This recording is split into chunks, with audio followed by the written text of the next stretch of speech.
Jesucristo, el Verbo viviente, es el único medio de salvación.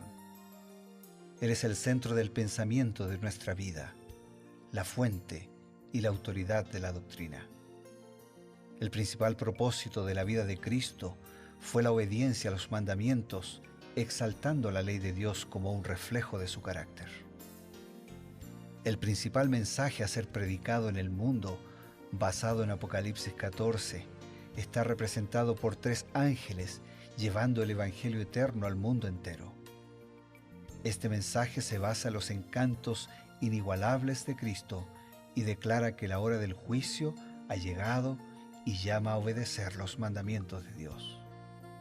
Mediante su palabra, Dios ha comunicado a los hombres el conocimiento necesario para la salvación. Las Santas Escrituras deben ser aceptadas como dotadas de autoridad absoluta y como revelación infalible de su voluntad. Y aunque el canon de las Escrituras inspiradas está cerrado, el Espíritu Santo continúa iluminando, amonestando y confortando al pueblo de Dios a través del testimonio de Jesús, el Espíritu de profecía. El camino a la vida se traza a través de un camino angosto que debe ser recorrido con confianza a las promesas que Dios dejó a hombres y mujeres fieles que dedicaron sus vidas hasta la muerte por el Evangelio eterno. Los fundadores de la Iglesia soñaron con el día en que la revelación sería una realidad en sus vidas. Miraron con los ojos de la fe a aquel día glorioso cuando finalmente la promesa sería cumplida en la venida magistral de Jesucristo a esta tierra para recompensar a cada uno según sea su obra.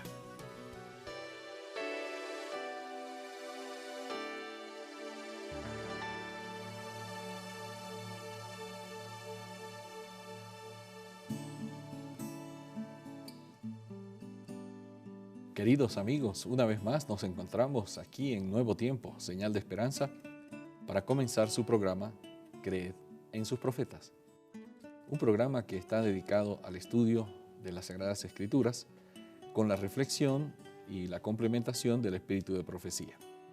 El espíritu que animó a los profetas de la antigüedad también lo hizo con una jovencita llamada Elena White, y a lo largo de su vida las visiones la acompañaron y tuvo alrededor de 2000 visiones, y de esas visiones escribió, y es lo que nos llega hoy en día como los escritos inspirados y que acompañan al crecimiento individual del creyente y también crecimiento corporativo de la Iglesia Adventista.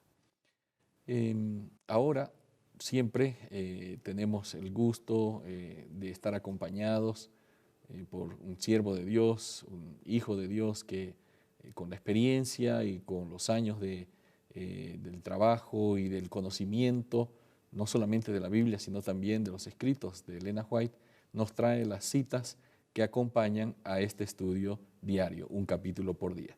Así que tenemos el gusto de presentar, como cada día, al pastor Bruno Razo. El gusto es mío, Pastor Eber, de estar contigo, de estar con todos nuestros amigos, de estar con la palabra de Dios en nuestras manos y buscar al Espíritu del Señor para que la palabra de Dios esté también en nuestro corazón y en nuestras vidas. Y en esta búsqueda y en este profundizar en la palabra del Señor, capítulo tras capítulo, hoy nos dedicamos al maravilloso capítulo número 2 del libro de los Salmos, extrayendo comentarios inspirados por Dios a Elena de White en relación a Jesús, a Cristo, como el ungido de Jehová. Justamente, lo ha introducido muy bien. En realidad la temática del capítulo 2 del Salmo, el Salmo número 2, que fue escrito por David, es justamente la introducción por primera vez de esta palabra ungido en los Salmos, ¿no? En hebreo, HaMashiach, el Mesías, que significa ungido, que había sido separado por Dios para una tarea muy importante. Y entonces él comienza diciendo como una especie de grito, de exclamación: ¿por qué se amotinan las gentes? ¿No? ¿Por qué se alborotan las naciones? ¿No? Y le está haciendo una llamada de atención. Las naciones se han levantado, han conspirado contra Jehová, y contra su ungido. ¿No? Interesante, hay dos cosas. Está hablando contra Jehová y contra su ungido. Quiere decir que ambos trabajan juntos, que Jehová, el Dios eterno, trabaja juntamente con el ungido, ¿no? Lo dijimos abiertamente, ya lo dijo Pastor, pero ¿qué nos dice Elena White acerca de este ungido, el ungido de Jehová? Muy bien, ella lo describe de esta manera en el libro Palabras de Vida del Gran Maestro, página 342. Cristo, el resplandor de la gloria del Padre, vino al mundo como su luz. Vino a representar a Dios ante los hombres y de él está escrito que fue ungido de Espíritu Santo y de potencia y anduvo haciendo bienes. Fue en ocasión de su bautismo que Jesús fue ungido. Jesús no necesitaba bautizarse, porque el bautismo es para limpieza y perdón de los pecados, y no había pecados en él. Pero quedó claro, porque él mismo lo dijo, que la razón de su bautismo fue dar un ejemplo. Cuando Juan se resistía a bautizarlo, porque él estaba predicando a los pecadores para que se conviertan, y Jesús no era un pecador que necesitaba conversión. Jesús dijo, deja porque así conviene que cumplamos toda justicia. Y dice que después de su bautismo los cielos se abrieron y el Espíritu Santo en forma de paloma descendió sobre él y se escuchó una voz que decía, este es mi Hijo amado en quien tengo complacencia, a él escuchen. Así que en ocasión de su bautismo, por la obra del Espíritu Santo y la presencia y la promesa del Espíritu, él fue ungido. Y Elena de White dice, vino a representar a Dios ante los hombres y de él está escrito que fue ungido de Espíritu Santo y de potencia anduvo haciendo bienes. Y a partir de allí comienza el ministerio de Cristo, ¿no es cierto? Su parte activa del ministerio. En la sinagoga de Nazaret dijo, el Espíritu del Señor está sobre mí, por cuanto me ha ungido para dar buenas nuevas a los pobres, me ha enviado para sanar a los quebrantados de corazón, para pregonar a los cautivos libertad, a los ciegos vista, para poner en libertad a los quebrantados y para predicar el año agradable del Señor. Cuando habla de los pobres, no solo habla de la necesidad de suplir las necesidades de los pobres, sino de los pobres en espíritu que necesitan ser alcanzados por la gracia. Cuando habla de los quebrantados de corazón, no está hablando de los que tienen enfermedades cardiovasculares, sino que está hablando de aquellos que su vida está lastimada. Cuando habla de los presos, no está hablando de los que están en prisiones, sino de los que están aprisionados en la cárcel del pecado. Y si el que está en una prisión física también está aprisionado por el pecado, también el Señor quiere obrar la libertad. Cuando habla de los ciegos, está hablando de los que no alcanzan a percibir y a tener una visión de Dios. Vino para predicar el año agradable del Señor. Es interesante que en el Antiguo Testamento existía una ley que se llamaba jubileo, ¿no? Así es. Que después de 7 series de 7, o sea, después de 49 años, había un año de jubileo. El año 50. El completo. año 50 era el año del perdón, era el año donde las deudas se encerraban y todo comenzaba de nuevo. Era el año donde las tierras volvían a su dueño original. Claro. Era entonces un año de fiesta. Y Jesús vino a eso, a predicar el año agradable, la fiesta, el regreso al estado original con que Dios había creado todas las cosas. ¿Cómo habrá sido de importante la ocasión del ungimiento de Jesús en su bautismo, que las 3 personas de la deidad estuvieron presentes?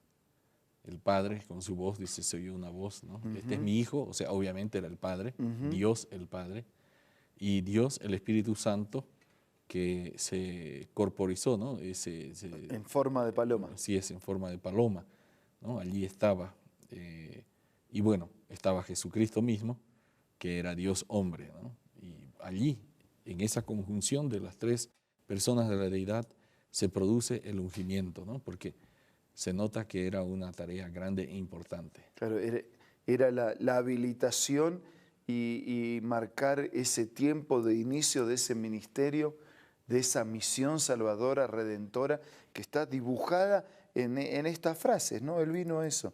Fue ungido, fue capacitado, fue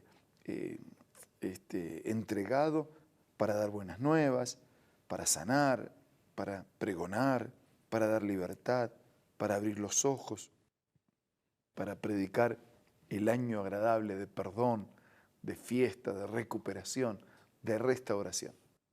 Será por eso que ahora la palabra jubileo está relacionada con júbilo, con alegría, con gozo, porque ese año había mucha alegría y las tierras que habían sido entregadas como garantía por un préstamo, porque no se podía pagar alguna deuda, volvían a los dueños originales, ¿no? Qué medida más sabia. Sí, algunos hoy aplican eso, algunos piensan que la jubilación viene de jubileo, ¿no? Y que por eso las personas que ya están en la etapa de la jubilación deberían estar bien, ¿no? Claro. Y felizmente no siempre es así, porque no reciben toda la atención, por los maltratos que a veces reciben.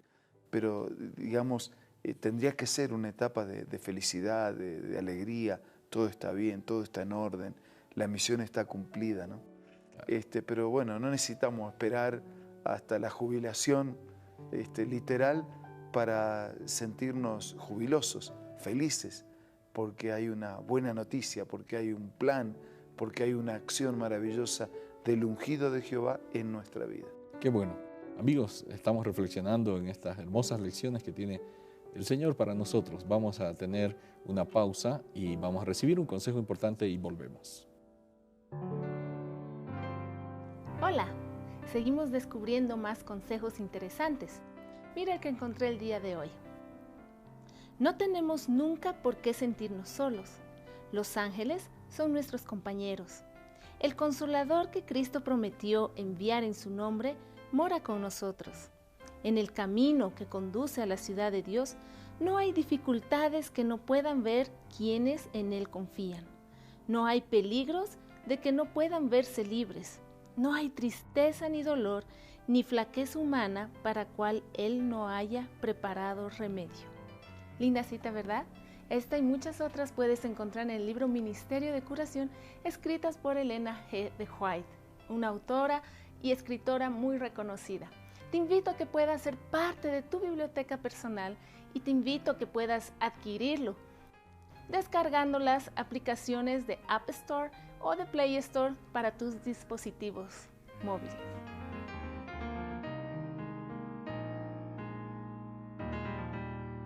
Retornamos con el momento justo para una invitación más. La invitación está claramente reseñada en lo que ya vimos en esta oportunidad.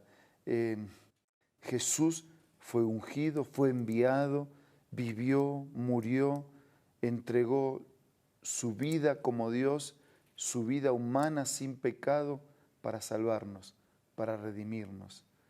Y el apóstol San Pablo cuando resume dice, miren la actitud que hubo en Cristo Jesús, que no estimó el ser igual a Dios como cosa que aferrarse, más bien se despojó de su divinidad para salvarnos. Y él dice, haya en ustedes la misma actitud que hubo en Cristo Jesús. Ahora vamos a orar. Querido Padre, gracias por la actitud de Cristo para con nosotros, para buscarnos, para salvarnos. Y queremos aferrarnos totalmente para vivir la vida que tú esperas que vivamos y para que tengamos la misma actitud que tuvo Cristo con nosotros. Gracias porque Él fue ungido para cumplir una misión y gracias porque tú nos has concedido ser continuadores de esa misión.